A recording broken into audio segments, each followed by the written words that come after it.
brought in at an official level, at a student level, volunteer level, to fight the fact that people out there think that Israel is some horrific Nazi-like apartheid state that needs to be boycotted. And one of the people we're going to bring on the line now is Professor Steinberg. Now, Professor Steinberg really is kind of the trailblazer here.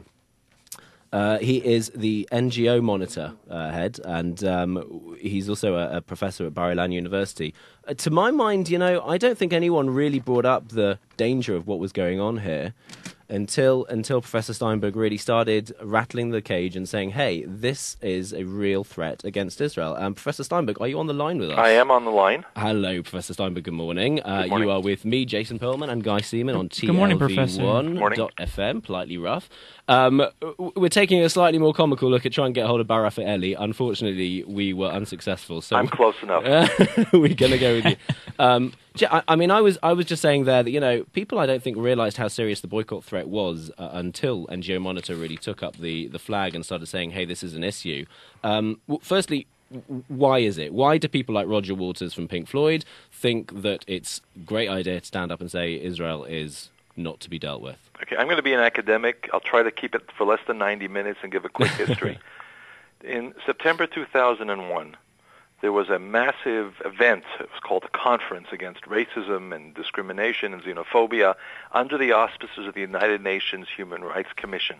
It was held in Durban, South Africa, and there were 1,500 non-governmental organizations, NGOs, in a big stadium in Durban that with groups like Amnesty International and Human Rights Watch, in other words, groups that were supposedly responsible and took these issues seriously. And the entire focus was turning Israel into the new apartheid state. The final declaration this group adopted was talked about the complete isolation of Israel, exactly in those terms as an apartheid state. They used language like war crimes, ethnic cleansing, genocide. It was a declaration of political warfare. The BDS movement grew immediately out of that. That was a major tactic, and within about 6 months after there were these terrible suicide bombings that took place in Israel, and the Israeli military went into Jenin, and immediately you have this propaganda machine, Palestinian leaders talking about a massacre which never happened, and then you have all of these NGOs starting to demand boycotts against Israel, academic boycotts and other events like that. So this was a new form of political warfare, and it was something that because I had been involved with some of these processes and began to see this happening, yes, the Israeli government and many other people involved in Zionist affairs did not take it seriously. This was another example of what's called in Hebrew Shmum. All right, another UN declaration, but it's not going to go anywhere, and it's going to be reversed like Zionism is racism. We shouldn't take it too seriously. But I think they missed the point that in the end of in the 21st century, so the end of the 20th, but in the 21st century, human rights had become. This is Professor Erwin Kotler, who was Attorney General of Canada and has a lot of experience in this area, talked about human rights as the civil religion of the 21st century. There were high priests, there was a dogma, and Israel, as Professor Kotler said, was the Antichrist. Right. So hang on, so jump forward. So that's kicked into gear, 15 years ago. Jump forward now. What form do we see this taking today in Israel or around Israel? You talked about Roger Waters. Yeah. And you have, I think one of the most visible points is that you have some entertainers, people who have almost no real understanding of the complexity of politics, who have become exploited or have, for their own personal reasons, like in the case of Waters, their own prejudices and biases, in some ways anti-Semitism. And so that makes this issue much more visible. Economically, it has had very little impact on Israel. Right, we hear that a lot, like it's not really going to make an impact. We should just ignore it kind of thing economically. There's an argument that goes in that way. There's also an argument that if you don't kill it early, if you don't fight this effectively early, it's going to continue to multiply like a virus. I think that is something that needs to be taken more seriously. Which is actually what happened with BDS. I mean, that's what Israel did in the beginning. We didn't take it seriously, and now look where it's at. Yeah, I'm not sure that we're at the epidemic stage yet. But 90% of people who deal with Middle East and other issues don't know anything about this. It really is a niche area, but the niche is important because you see it on university campuses, and you see it among entertainers, and you see it on Facebook and Twitter and other places. Right. So it is like a budding virus that needs to be dealt with seriously. It's in the zeitgeist. Yeah, okay.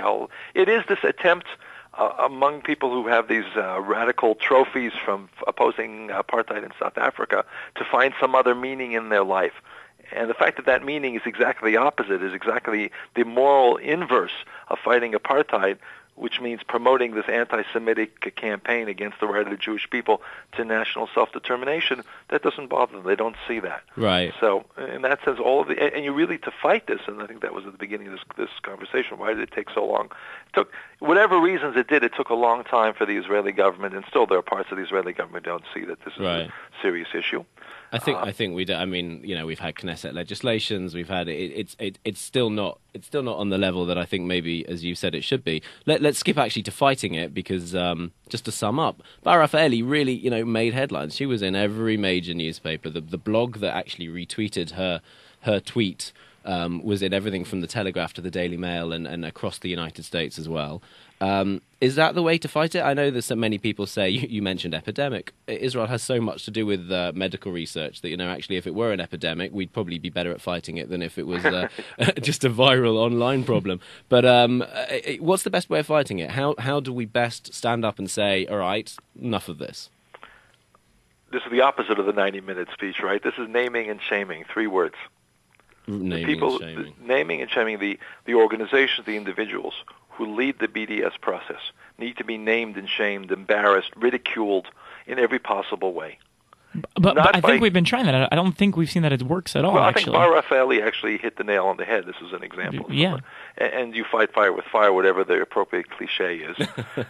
Israelis who are out there visibly. We've just produced, NGO Monitor produces a lot of information and research and tries to motivate those sectors of Israeli society and the Zionist movement around the world, Jews and non-Jews, to take this issue seriously and to think strategically about how to deal with this. Now, you don't need to have you don't have to have a PhD or think strategically to know that when you have people in the entertainment area, models and others, Bar Raffaeli and others, who take this seriously, that's going to have an effect against this. In the area you talked about, the medicine and epidemics, well, one of the main areas that this whole movement of demonization, it's not just BDS, it's demonization.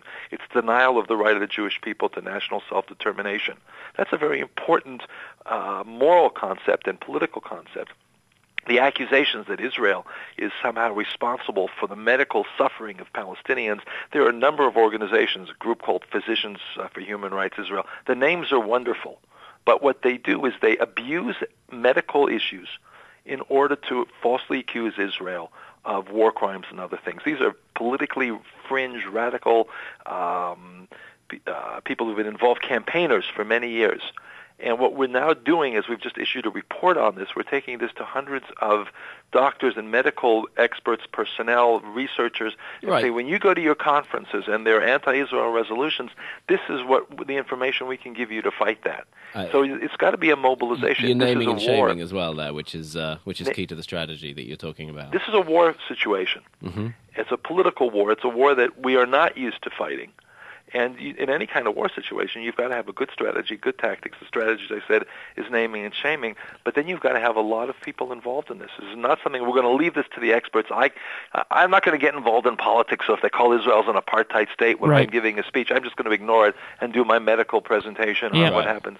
That can't happen anymore. Professor Steinberg, thank you very much for your opinion, and thank you very much for all that you do. And thank you very much for being on the show. Okay. Shana Tova to you. Shana Tova. Have a very happy new year. Guys, check out their website, ngomonitor.org. It has a lot of the